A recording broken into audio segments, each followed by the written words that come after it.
بسم اللہ الرحمن الرحیم الرحمن علم القرآن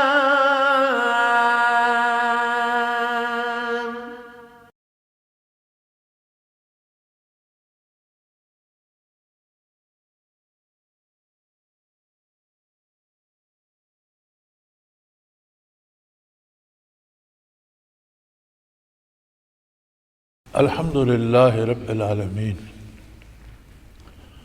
والصلاة والسلام علی حبیبہ محمد وآلہ وصحبہ اجمعین۔ اعوذ باللہ من الشیطان الرجیم، بسم اللہ الرحمن الرحیم۔ فلولا كانت قریۃ آمنت فنفعها ایمانها الا قوم یونس لما آمنوا کشفنا عنہم عذاب الخزی فی الحیات الدنیا ومتعناہم الی حین ولو شاء ربک لآمن من فی الارض کلہم جمیعا افانت تکرہ الناس حتی یکونوا مؤمنین وما کان لنفس ان تؤمن الا بإذن اللہ ویجعل الرجس علی الذین لا یعقلون۔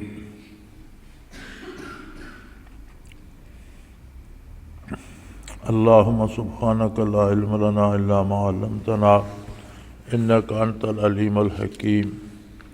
مولا یا صلی وسلم دائما ابدا علی حبیبک خیر الخلق کلہم۔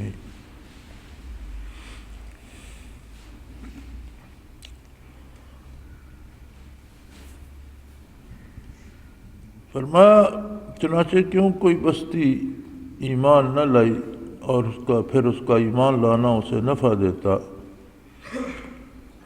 ہاں مگر یونس علیہ السلام کی قوم جب وہ ایمان لائی تو ہم نے دنیا کی زندگی میں ان سے رسوائی کے عذاب کو ٹال دیا اور ایک خاص وقت تک ان کو فوائد دنیا سے بہرہ مند رکھا۔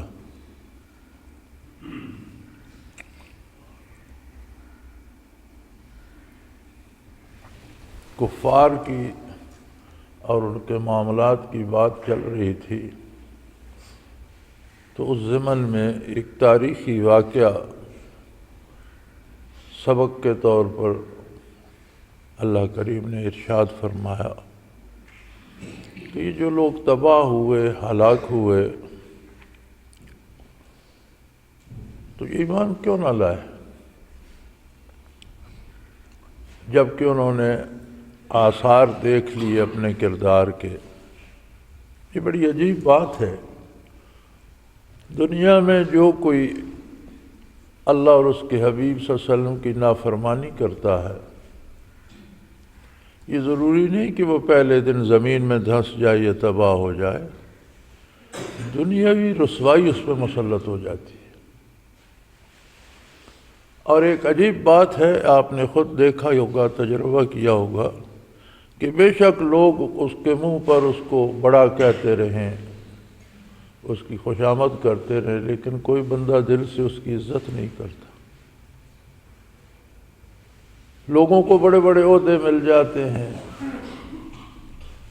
سینکڑوں لوگ ان کی خدمت پہ مامور ہو جاتے ہیں، ان کے خدام ہوتے ہیں، نوکر ہوتے ہیں، پہرے دار ہوتے ہیں، دروازے پہ کھڑے ہوتے ہیں، لیکن ان سے دل کی بات پوچھو تو وہ اسے بد دعائیں دے رہے ہوتے ہیں یا اس کی توہین کر رہے ہوتے ہیں، ان کے دل میں اس کی عزت نہیں ہوتی۔ اور یہ عذاب الہی اور اللہ کی نافرمانی سے اللہ کی ناراضگی کا اظہار ہوتا ہے۔ یہ بندہ اللہ کا نافرمان ہے، اللہ کریم اس پہ راضی نہیں ہے۔ پھر اس کی بھی ایک حد ہوتی ہے، جب اس حد تک چلا جائے تو دنیاوی تباہی بھی مقدر ہو جاتی ہے۔ یہ بھی حضور اکرم صلی اللہ علیہ وسلم کی ایک رحمت للعالمین ہونے کی ایک ادا ہے کہ حضور کے دنیا میں تشریف لانے کے بعد، آپ کی بعثت کے بعد، اللہ نے قوموں پر اجتماعی عذاب اٹھا لیا اور جیسے قومیں مسخ ہو جاتی تھیں، بندر اور خنزیر بن جاتے تھے، قوموں کی قومیں غرق ہو جاتی تھیں، بستیاں الٹ دی جاتی تھیں، تباہ ہو جاتے تھے، وہ سارے عذاب دنیا میں سے ٹال دیے گئے۔ لیکن دنیا کی ذلت و خواری ان کا مقدر بن جاتی۔ ہمارے جدید ذہنوں کے لوگ جو ہیں بڑے دانشور کہلاتے ہیں، خود کو بہت کچھ سمجھتے ہیں، وہ بڑے دل و جان سے مغرب پہ نثار ہیں اور بڑی تعریفیں کرتے ہیں، لیکن عزت و آبرو اور آرام و سکون کے بارے میں اگر تھوڑا سا بھی غور کریں تو مغرب بالکل خالی ہے۔ کسی کے پاس رشتوں کی کوئی تمیز نہیں ہے، نفسا نفسی زندہ ہیں، اور ساری زندگی کبھی اطمینان کی ایک سانس انہیں نصیب نہیں ہوتی۔ لیکن شاید مادی دنیا کی روشنی نے لوگوں کی آنکھوں کو اتنا چندیا دیا ہے کہ اس طرف ان کی نگاہ ہی نہیں جاتی، اور مغرب کی طرف نگاہ کیا جائے گی؟ مغرب کی پیروی میں ہم لوگ وہاں تک پہنچ چکے ہیں کہ اپنی بیٹیوں کو نچا کر سٹیج پر لوگوں کو بھی تماشا دکھاتے اور خود بھی بیٹھ کر تالیاں بجاتے۔ جب ہمیں خود اپنی آبرو کا پاس نہیں رہا تو دوسرے کسی بے آبرو کے حالات کو ہم کیا دیکھیں گے؟ اور یاد رکھیں، یہ صرف وہ لوگ ہیں جو اللہ کے رسول کے نافرمان ہیں۔ کسی ایسے مسلمان جو اللہ کی اطاعت کرتا اور نبی صلی اللہ علیہ وسلم کی پیروی کرتا، اس کا یہ حال کبھی نہیں ہوتا۔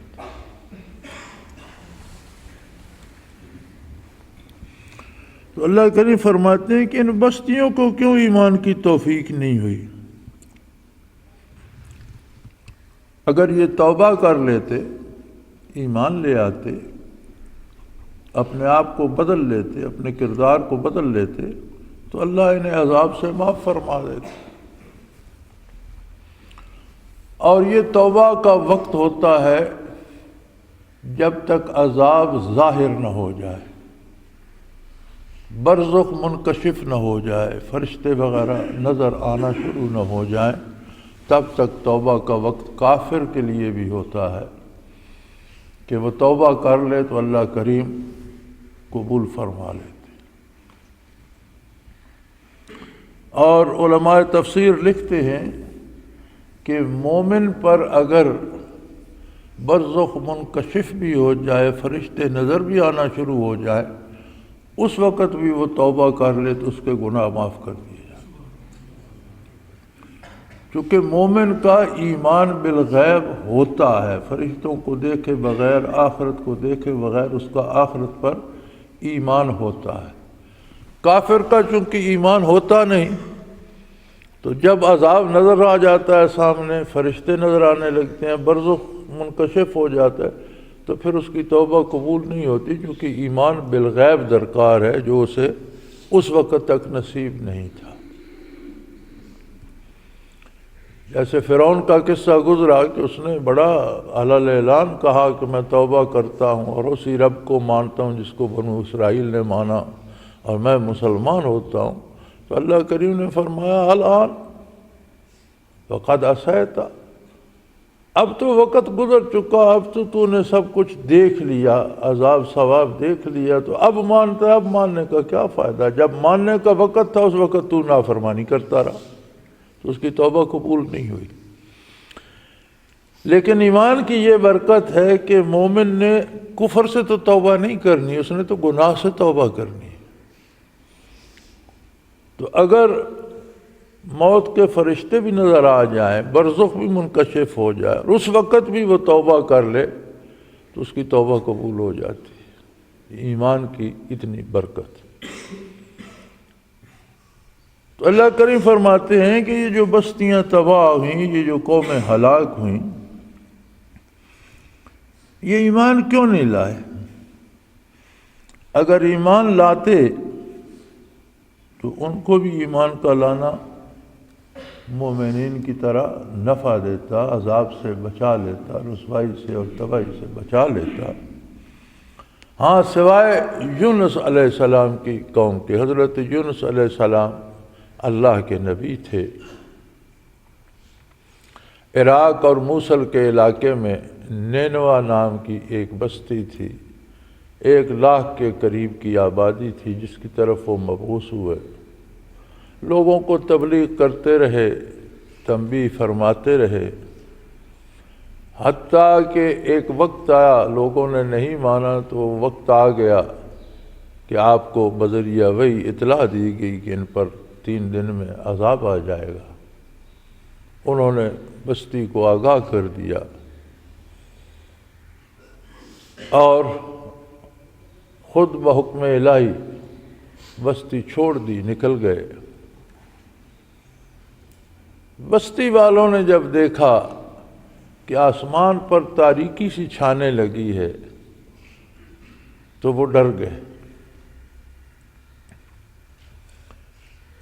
اور ان کے بڑوں نے کہا کہ بھئی یونس علیہ السلام کو دیکھو، اگر وہ بستی میں ہے تو پھر یہ قدرتی کوئی عمل ہے، لیکن اگر انہوں نے بستی چھوڑ دی ہے تو یقیناً یہ عذاب الہی ہے جو آ رہا ہے، ہم تباہ ہو جائیں گے۔ انہوں نے یونس علیہ السلام کو بستی میں تلاش کیا، جب نہ پایا تو انہوں نے کہا مرد، عورتیں، بچے سب باہر نکلو اور گڑ گڑا کر اللہ سے توبہ کرو اور یونس علیہ السلام کی بات مان لو جو اب تک ہم نے نہیں مانی۔ چنانچہ وہ سارے باہر نکل گئے، اللہ کریم سے توبہ کی، اللہ پر، اللہ کے نبی پر ایمان لائے۔ اللہ کریم نے ان کی توبہ قبول فرما لی اور وہ تاریکی چھٹنا شروع ہو گئی، عذاب ہٹ گیا۔ جیسے ارشاد ہے لما آمنوا کشفنا عنہم العذاب الخزی فی الحیات الدنیا، جب وہ ایمان لے آئے تو ہم نے ذلت کا عذاب ان سے ہٹا دیا جو دنیا میں انہیں تباہ کرنے کے لیے تھا اور ذلیل کرنے کے لیے تھا۔ ومتعناہم الی حین، اور وقت مقررہ تک، ایک خاص وقت تک، جب تک ان کی زندگی مقدر تھی، انہیں پھر مہلت دے۔ لیکن وہ جو مہلت مل گئی، شرط اس میں پھر یہی تھی کہ ایمان لائے ہو تو میرے نبی کی اطاعت کرو۔ اور فرمایا اللہ ایسا کریم ہے اور ایسا قادر بھی ہے، وَلَوْ شَاءَ رَبُّكَ لَآمَنَ مَنْ فِي الْأَرْضِ كُلُّهُمْ جَمِيعًا، اگر اللہ کریم چاہتے تو ان کی مرضی کے خلاف تو کچھ بھی نہیں ہو سکتا۔ وہ چاہتے تو دنیا کا ہر فرد ایمان لے آتا، لیکن صورت یہ ہے کہ اس ایمان لانے کو اللہ نے بندے پر چھوڑ دیا ہے، انسان کو شعور دیا ہے، سمجھ دی ہے، حتیٰ کہ معرفت حق کی استعداد دی ہے جو سوائے انسان کے اور کسی کے پاس نہیں، نہ فرشتوں کے پاس ہے نہ جنوں کے پاس ہے۔ ایک انسان اور بشر اولاد آدم علیہ السلام کو یہ فضیلت دی گئی کہ وہ اللہ کی معرفت حاصل کر سکتے ہیں۔ اب ان کے سامنے یہ استعداد دے کر دنیا کو بسا دیا، دنیاوی عہدے، دنیاوی دولت، دنیاوی رشتے، دنیاوی لالچ، دنیاوی وقار، یہ بے شمار بہت خوبصورت چیزیں ہیں۔ ان چیزوں نے اسے ایسے دھوکے میں رکھا کہ وہ انہی پر فدا ہو گیا اور حق کی تلاش چھوڑ بیٹھا۔ لیکن اللہ ایسے کریم ہے کہ زندگی میں جب کبھی کسی کو یہ ہوش آ جائے کہ مجھے اللہ کے سامنے جواب دینا ہے اور میرا نامہ اعمال کیا ہے، مجھے توبہ کرنی چاہیے، اور خلوص سے، دل کی گہرائی سے، پورے خلوص نیت سے وہ توبہ کرے تو اللہ اس کے سارے گناہ معاف کر دیتے ہیں اور نیکی کی توفیق عطا کر دیتے ہیں۔ اگر اللہ نے اپنی پسند سے یہ زبردستی منوانا ہوتا تو کسی کی کیا مجال ہے کوئی انکار کرتا، لیکن اس ماننے نہ ماننے کو انسان کے اختیار پہ چھوڑ دیا، اور یہی انسان کی آزمائش۔ افانت تکرہ الناس حتی یکونوا مؤمنین، تو کیا آپ لوگوں کو زبردستی منوا سکتے ہیں؟ جب اللہ کریم نے زبردستی نہیں منوایا تو آپ صلی اللہ علیہ وسلم میرے حبیب، آپ لوگوں کو کوئی زبردستی منوا سکتے ہیں؟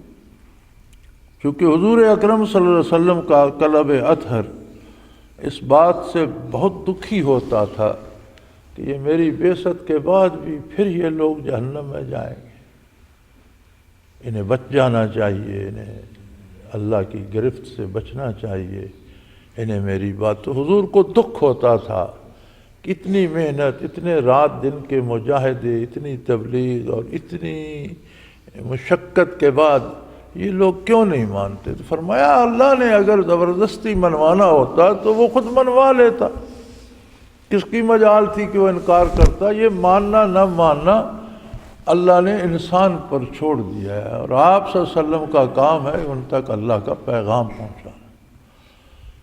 جو نہیں مانتے انہیں نہ ماننے کا اللہ نے اختیار دیا ہے، اگر ماننا چاہیں تو ماننے کا اختیار بھی ان کے پاس، اگر نہیں مانتے تو اپنے نہ ماننے کا انجام وہ خود بھگتیں گے۔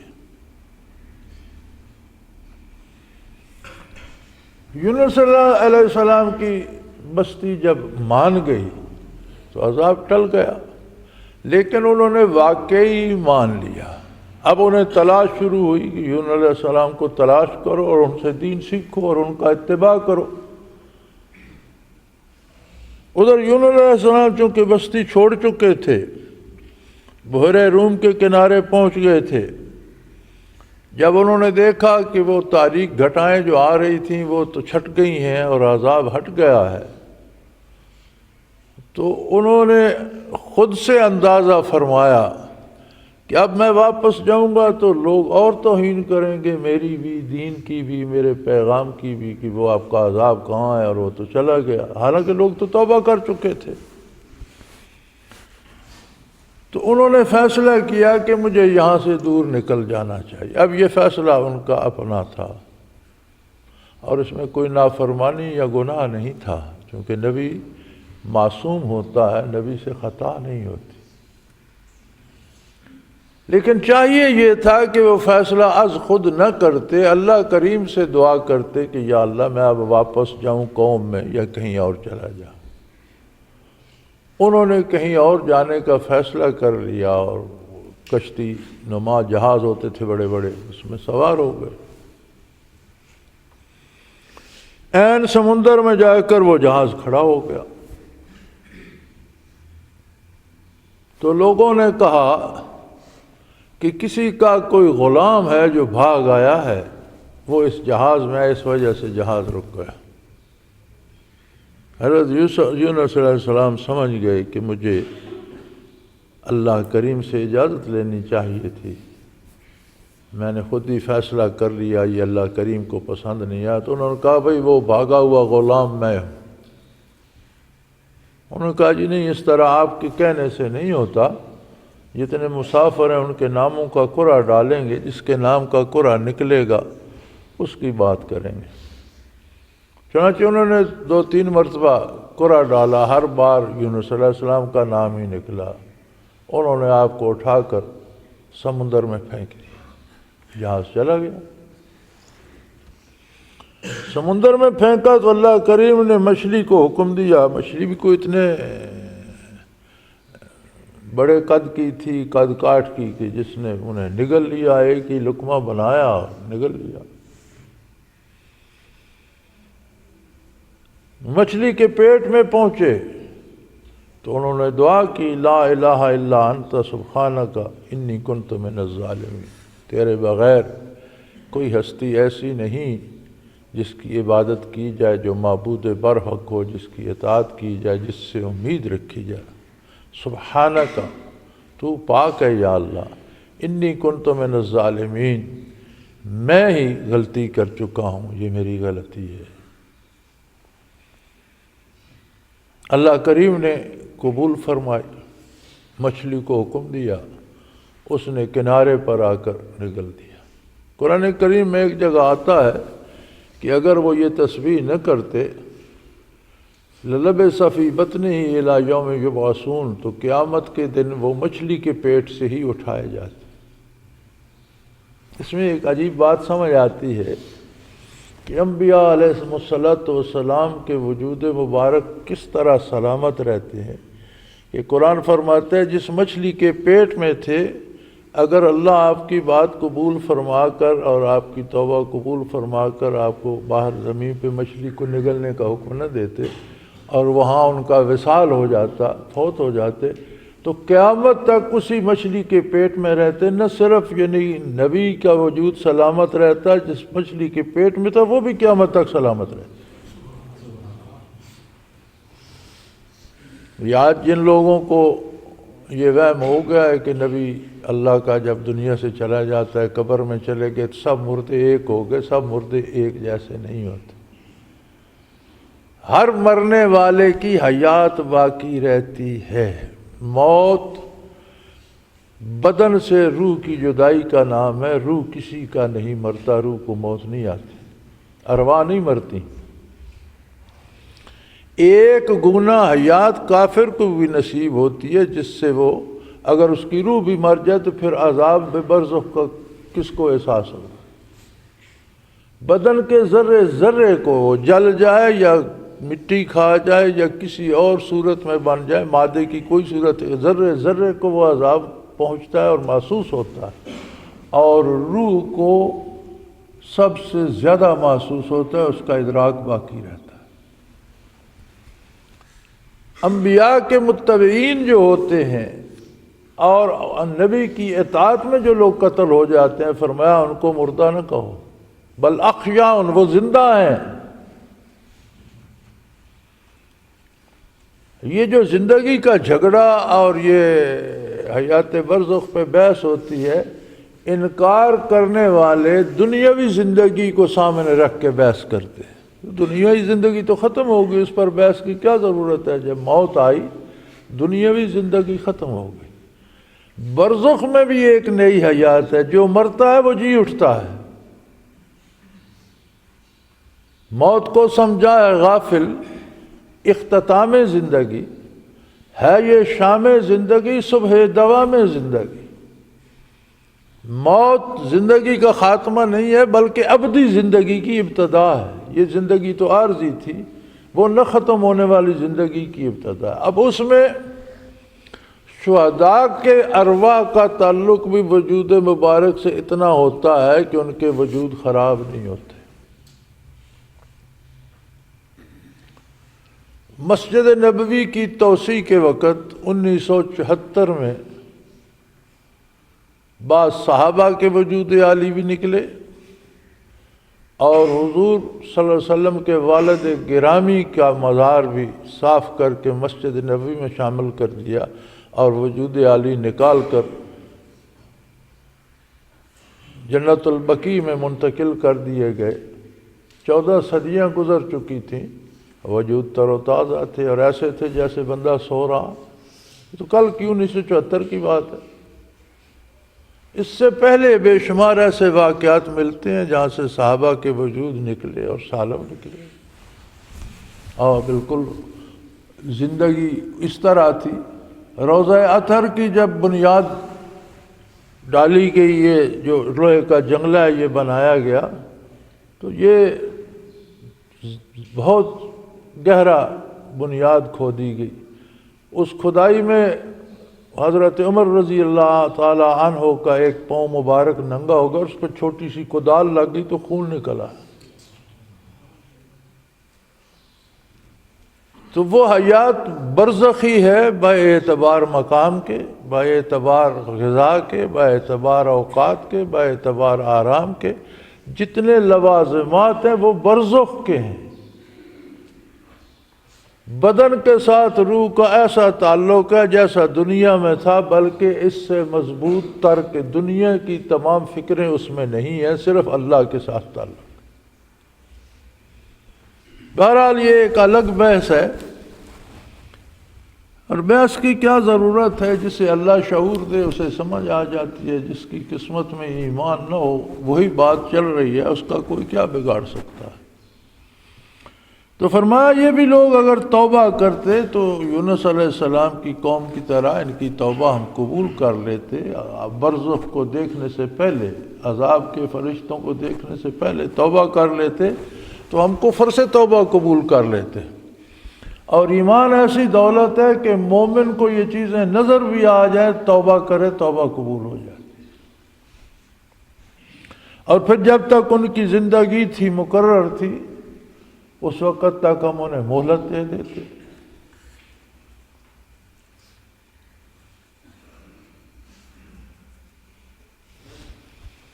چونکہ قضا دو طرح کی ہوتی ہے، قضاء معلق اور قضاء مبرم۔ قضاء مبرم ہوا ہے جو اللہ نے طے کر دیا کہ اس کی زندگی فلاں لمحے ختم ہو جائے گی اور یہ برزخ میں منتقل ہو جائے گا، اسے کوئی نہیں آگے پیچھے کر سکتا، وہ اللہ کا فیصلہ ہے۔ لیکن اس کے ساتھ اللہ کریم استثناء بھی رکھتے ہیں جسے قضاء معلق کہتے ہیں، جسے انگریزی میں آپ کہہ سکتے ہیں ہینگنگ ڈیسیژن۔ وہ انسان کے کردار پہ ہوتی ہے کہ اگر اس کی برائیاں اتنی بڑھ گئیں تو پھر وہ اپنے مقررہ وقت سے پہلے تباہ ہو جائے گا، ختم ہو جائے گا، غرق ہو۔ تو یہ قوموں کی قومیں جو غرق ہوئیں وہ قضاء معلق سے ہوئیں۔ اگر توبہ کرتی تو قضاء معلق ٹل جاتی اور قضاء مبرم کے آنے تک انہیں مہلت مل جاتی۔ اور اگر اللہ چاہے تو دنیا میں سارے زبردستی منوانا ہو تو پھر کون انکار کر سکتا ہے، لیکن یہ انسانوں کی پسند پہ چھوڑ دیا گیا ہے۔ وَمَا كَانَ لِنَفْسٍ أَن تُؤْمِنَ إِلَّا بِإِذْنِ اللَّهِ۔ کوئی شخص اللہ کی اجازت کے بغیر ایمان بھی تو نہیں لا سکتا۔ اب عام آدمی تو یہاں یہ بھی کہے گا کہ اگر اللہ یہ اجازت نہیں دیتے تو پھر نہ ماننے والے کا کیا قصور؟ لیکن یہ سوال کی وضاحت قرآن میں جگہ جگہ کر دی گئی ہے کہ جب بندے کے دل میں یہ امنگ اٹھتی ہے، یہدی الیہ من ینیب، جو دل کی گہرائی سے متوجہ الی اللہ ہوتا ہے، اللہ اس کے لیے راستے کھول دیتا ہے، اسے ایمان بھی نصیب ہو جاتا ہے، عمل بھی نصیب ہو جاتا ہے۔ مفسرین کرام اس طرح کی آیات کے تحت لکھتے ہیں کہ جس کے دل میں تڑپ پیدا ہو جاتی ہے اور وہ توبہ کرنا چاہتا ہے، اللہ کریم اسے ایسے بندوں سے ملوا دیتے ہیں جو اس کی دینی تربیت کرتے ہیں، ایمان کے حقائق سے آگاہ کرتے ہیں، اعمال کی صورت سے آگاہ کرتے ہیں، اس کی رہنمائی کرتے ہیں، اور وہ اللہ کا بندہ بن جاتا ہے۔ لیکن کوئی اپنی جگہ فرعون بنا رہے، اکڑا رہے، یا دنیا کے لالچ کے پیچھے بھاگتا رہے اور اقتدار کی ہوس میں مبتلا رہے، یا دولت جمع کرنے کا جنون اس پہ مسلط ہو،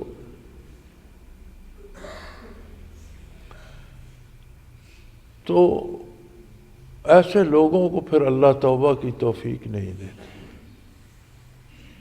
اور یہ جرم بھی کتنا بڑا ہے، اس انداز سے دیکھیں کہ یہ کتنا بڑا جرم ہے کہ اللہ نے قرآن اپنی کتاب نازل فرمائی، اپنا رسولوں کا بھی امام مبعوث فرمایا، کہ بندہ نہ اس کتاب کی سنے نہ اللہ کے حبیب صلی اللہ علیہ وسلم کی سنے، تو بجائے خود یہ جرم کتنا ہے، پھر اللہ اسے کیوں توبہ کی توفیق دیں گے؟ احساس گناہ ہو جائے کہ میں غلط کر رہا ہوں، حضور نے جو فرمایا وہ حق ہے اور مجھے وہ ماننا چاہیے، تو توفیق بھی عطا فرما دیتے۔ وَيَجْعَلُ الرِّجْسَ عَلَى الَّذِينَ لَا يَعْقِلُونَ، اور ایسے بے وقوف جو عظمت الہی اور آخرت کو نہیں مانتے، اللہ ان بے وقوفوں پر کفر کی گندگی ڈالتے رہتے ہیں۔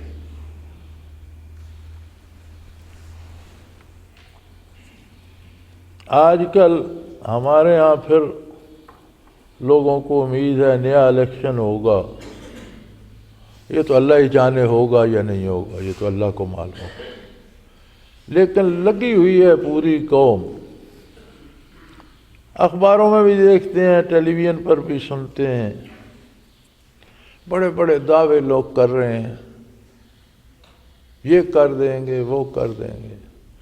کبھی آپ میں سے کسی نے اخبار میں پڑھا ہو، ٹیلی ویژن پہ سنا ہو کہ کسی امیدوار، کسی لیڈر یا کسی سو کارڈ بڑے آدمی نے کبھی کو اللہ، رسول، آخرت کا نام بھی لیا؟ آپ کا یہ کام کر دیں گے، آپ کا وہ کام کر دیں گے۔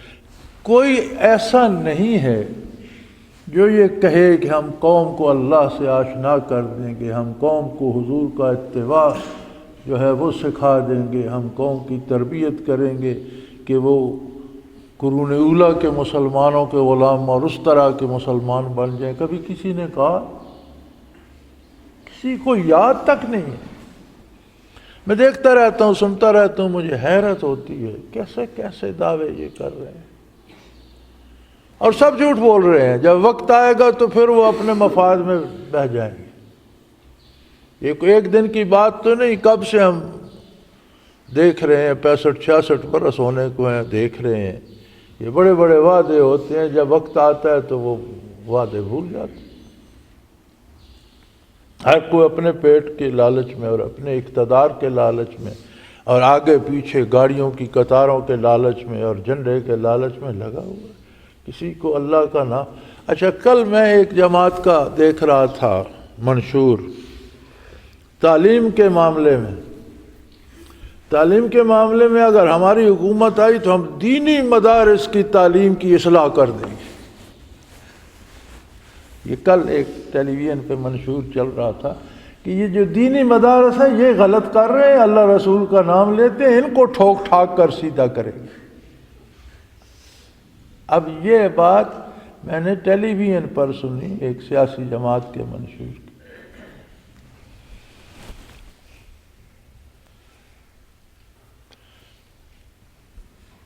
ایک دفعہ پہلے بھی بات ہوئی تھی یہ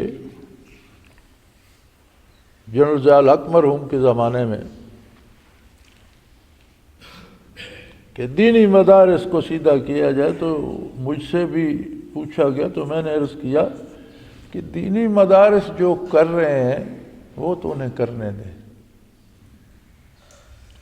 ہاں یہ ضرور ہے کہ دینی مدارس کو بھی چاہیے کہ جہاں دینی تعلیم دیتے ہیں وہاں دنیاوی تعلیم بھی دیں، دینی تعلیم جاری رکھیں، لیکن بچوں کو کوئی دنیاوی فن بھی سکھائیں، انہیں کو کمپیوٹر کی تعلیم دیں، انہیں کو ویلڈر ہی بنا دیں، انہیں کو لوہار درخان بنا دیں، انہیں کوئی فن دنیا کا سکھا دیں کہ وہ دنیا داروں کے محتاج نہ ہوں، اپنی روزی پیدا کر سکتے ہوں۔ یہ ہمارے ہاں یہ کمی بڑے عرصے سے آ رہی ہے اور اسے اب دور ہونا چاہیے کہ دینی مدارس سے نکل کر لوگ بھی جرنیل بنے، پولیس افسر بنے، دوسرے شعبوں میں آگے آئیں، میدان عمل میں آئیں، تجارت کریں، کاروبار کریں، کاشتکاری کریں اور اپنی قوت بازو سے روزی پیدا کریں۔ یہ درست ہے، یہ ہونا چاہیے۔ اور تب سے الحمدللہ دینی مدارس نے اس طرف توجہ کی اور اب آپ کو دین کے فارغ التحصیل علماء آپ کو ایم اے پاس کیے ہوئے بھی ملتے ہیں، بی اے پاس بھی ملتے ہیں، اس طرف بھی رجحان ہو گئے۔ لیکن میں نے کہا اگر آپ نے تعلیم کے معاملے میں کام کرنا ہے تو اپنی آپ دنیاوی جو آپ کے مدارس ہیں ان کی اصلاح کریں۔ ان میں جو تاریخ پڑھائی جاتی ہے وہ غلط ہے۔ انگریزوں نے مسلمانوں کی تاریخ مسخ کر دی، انہیں ظالم اور جابر لکھا، اس کی اصلاح کریں اور انہیں پڑھائیں۔ ان دنیاوی مدارس میں بنیادی ضروری اسلامی واقفیت انہیں دیں۔ بچہ پرائمری تک پڑھے تو کم از کم اسے وضو کرنا، نماز کے اوقات، نماز کی نیت، نماز کی عبارت یہ آتی ہو۔ مڈل پڑھ جائے تو کچھ اور احکام اسے آ جائے، میٹرک ہو جائے تو اس سے زیادہ احکام و فرائض سے واقف ہو جائے، اور اگر بی اے کر جائے تو روزمرہ کی زندگی میں اسے کچھ پوچھنا نہ پڑے، وہ خود اس پر عمل کر سکے۔ اس پہ پھر بڑی بحث ہوئی، ماہرین تعلیم کو دیا گیا ماہرین تعلیم نے رد کر دیا، چونکہ وہ خود انہوں نے دین سے، انہیں پتہ ہی نہیں تھا دین کیا بلا ہے، تو دین کو قبول، تو دین سے تو ڈرے ہوئے ہیں یہ لوگ کہ شاید دین کوئی بڑی قید ہے اور ہم پر پتہ نہیں کیا قید آ جائے گی۔ اب اپنی مرضی سے کھاتے پیتے ہیں، کوئی حلال حرام نہیں پوچھتا، اپنی مرضی سے کام کرتے ہیں، کوئی جائز ناجائز نہیں، دین آئے گا تو یہ پابندیاں لگ جائیں گی۔ انہوں نے انکار کر دیا۔ میں نے ضیاء الحق مرحوم سے کہا کہ ہم نصاب بناتے ہیں اور ہم یہ تجربہ عملاً شروع کرتے ہیں، اور اگر ہم نے پڑھا لیا تو پھر تو آپ کا سارا ملک بھی پڑھا سکتا ہے۔ تو انہوں نے کہا ٹھیک ہے آپ شروع کریں۔ چنانچہ ہم نے یہ سکارا اکیڈمی اور اس کا سلیبس بنایا۔ وہ بیچارے افتتاح کرنے بھی آئے، لیکن اس کے 3-4 ماہ بعد وہ تو شہید کر دیے گئے۔ الحمدللہ ہم اپنے اس مشن پہ قائم ہیں، اور اب سکارا کے پڑھے ہوئے بچے فوجی افیسر بھی ہیں، کرنل کے رینک تک پہنچ چکے ہیں، ایس پی بھی لگے ہوئے ہیں، وکیل بھی ہیں، کاروباری حضرات بھی ہیں، بڑی بڑی ملٹا کمپنیوں میں ملازم بڑے بڑے عہدوں پر ہیں، اور دین بھی جانتے ہیں، نماز روزہ بھی کرتے ہیں۔ بلکہ فوج میں نے دیکھا ہے کہ جتنے ان کے بہت سینسٹیو اپائنٹمنٹ ہوتی ہیں وہ ان افسروں کو دیتے ہیں جو سکارا اکیڈمی سے گئے، انہیں پتہ ہے کہ یہ دیانتداری سے کام کریں گے۔ تو دنیا کی چمک میں ہر کوئی بھول جاتا ہے، اللہ کی طرف رجوع نہیں کرتے، اس لیے فرمایا ما کان لنفس ان تؤمن الا باذن اللہ، پہلے اللہ کی طرف متوجہ ہوں، عظمت الہی کا اقرار کریں، صداقت پیغمبر کا اقرار کریں تو اللہ انہیں توبہ کی توفیق بھی دے، اور اگر یہ نہیں کرتے تو پھر اللہ توبہ کی توفیق نہیں دیتے، اور زندگی بھر ان پر گندگی اچھلتی رہتی ہے۔ اب یہ جو لوگ دین کا نام نہیں لیتے یہ بڑے بڑے لیڈر ہیں، لیکن جہاں مذاکرے میں ایک بندہ بیٹھا ان کی تعریف کر رہا تھا، ساتھ 3 بیٹھے ان پر گندگی اچھال رہے ہوتے۔ ایک بندہ انہیں بڑا لیڈر بنا، دوسرا کہتا ہے یہ تو چور ہے سالہ، بینک کے پیسے کھا گیا، ادھر سے کھا گیا، فلاں رقم اس کے ذمہ ہے، عدالت نے فلاں جگہ اس کو پکڑا تھا۔ 3 چور کر رہے ہوتے، اور یہ ایک اصول ہے قدرت کا، فرمایا وَيَجْعَلُ الرِّجْسَ عَلَى الَّذِينَ لَا يَعْقِلُونَ، یہ جو بے وقوف ہیں نا، جو دین کو اہمیت نہیں دیتے اور دنیا کو اہمیت دیتے ہیں، اللہ نے فرمایا یہ بے وقوف۔ دین ابدی نعمت ہے، اور دنیا کو نعمت ملے بھی تو وہ وقتی ہے، اور پوری طرح بندہ اسے استعمال بھی نہیں کر سکتا۔ دولت مل جاتی ہے، ادھر سے کوئی مرض ایسا چمٹا دیتا ہے کہ روکھی روٹی کھاتا ہے، کھانا نصیب نہیں ہوتا، کھائے بھی تو چھوڑ کے مر جاتا ہے، پڑی رہ جاتی ہے دوسروں کے لیے۔ تو فرمایا یہ بے وقوف ہیں، اور ان بے وقوفوں کی دنیا میں سزا یہ ہوتی ہے کہ ان پر گندگی اچھلتی رہتی ہے، لوگ انہیں چور کرتے رہتے ہیں، برا کہتے رہتے ہیں، اور یہ ہم روز دیکھتے ہیں اخباروں میں بھی، ٹی وی پر۔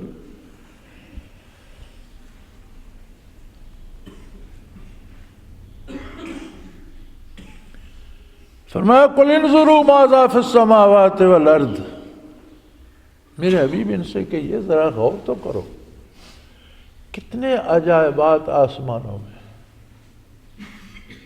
سیارے، ستارے، یہ جو سامنے مادی آنکھوں سے نظر آتے ہیں، یہ کتنے عجیب چیزیں ہیں، ان کی حرکات کے اثرات زمانے پر، موسموں پر، چیزوں کی رویدگی پر، نوع حیات پر، کیسے کیسے عجیب اثرات ان کے مرتب ہوتے ہیں۔ والارض، زمین پر دیکھو کتنے کتنے عجائبات ہیں، ایک بارش برستی ہے تو کھربوں تنکے نکلتے ہیں گھاس کے، اور ہر تنکا گل بکف ہوتا ہے۔ بارش ایک ہے، زمین ایک ہے، ہر پھول کا رنگ جدا ہے، اس کی شکل جدا ہے، بناوٹ جدا ہے، خوشبو جدا ہے، تاثیر جدا ہے، اثر جدا ہے۔ کیا کیا کچھ رویدگی زمین سے نکلتی ہے، کتنے جانور پیدا ہوتے ہیں، کتنے مرتے ہیں۔ ایک درخت کے پتے گننا چاہیں تو آپ نہیں گن سکتے، تو چند دنوں میں جھڑ جاتے ہیں، پھر چند دنوں میں اس سے زیادہ نکل آتے ہیں۔ کون کرتا ہے یہ سارا؟ یعنی آسمانوں تک جہاں تک آپ کی مادی ریسرچ نگاہیں یا آپ کی مشینیں کام کرتی ہیں، زمین پر جہاں تک تمہاری مادی تحقیق چلتی ہے، کر کے دیکھو تو تمہیں سمجھ آ جائے کہ اس سارے نظام کو کوئی تو ہے جو اس سارے کو چلا رہا۔ قُلِ انظُرُوا ماذا فِی السَّمَاوَاتِ وَالْأَرْضِ، فرمائیے دیکھو آسمانوں میں اور زمین میں، وَمَا تُغْنِ الْآيَاتُ وَالنُّذُرُ عَنْ قَوْمٍ لَا يُؤْمِنُونَ، لیکن جو ایمان ہی نہیں رکھتے، اللہ کے رسول پر یقین ہی نہیں رکھتے، انہیں پھر یہ نشانیاں اور یہ چیزیں کیا کام دیں؟ یہ تو سب چیزیں اس کے لیے ہیں جس میں نور ایمان ہو، اور ان سارے عجائبات کو دیکھ کر وہ اپنے کردار کی اصلاح کرے، توبہ کرے، رجوع اللہ کرے، نیکی کی طرف جائے، برائی چھوڑ دے، لیکن بنیادی طور پر کسی میں ایمان ہی نہ ہو۔ اگر کوئی نہیں مانتا تو آپ کے ذمہ بات پہنچانا ہے۔ جو آپ صلی اللہ علیہ وسلم کی بات نہیں مانتے، فَهَلْ يَنْتَظِرُونَ إِلَّا مِثْلَ أَيَّامِ الَّذِينَ خَلَوْا مِنْ قَبْلِهِمْ، جو آپ کی بات نہیں مانتے صلی اللہ علیہ وسلم، تو یہ کیا اس تباہی کا انتظار کر رہے ہیں جس طرح نہ ماننے والی پہلی قومیں تباہ ہوں؟ اگر ایسا ہی ہے تو آپ فرما دیجئے قُلْ فَانْتَظِرُوا، لوگوں پھر انتظار کرو، دیکھو انجام کیا ہوتا ہے، نتیجہ کیا ہوتا ہے۔ انی معاکم من المنتظرین، میں بھی تمہارے ساتھ ہوں، میں بھی انتظار کر رہا ہوں، میں بھی دیکھوں گا کہ تمہارا انجام کیا ہوتا ہے اور نیکی اور اللہ کی اطاعت کا انجام کیا ہوتا ہے۔ اگر تم نے یہی ٹھان لی ہے اور تمہیں کوئی خیال نہیں ہے اللہ کی اطاعت کا، عظمت الہی کا، آخرت کا کوئی تصور نہیں رہا تمہارے پاس، تو پھر انتظار کرو اللہ کی گرفت کا۔ انی معاکم من المنتظرین، میں بھی تمہارے ساتھ انتظار کر رہا ہوں کہ انجام کیا ہوتا ہے۔ تو برائی کا انجام ہمیشہ برا ہوتا ہے۔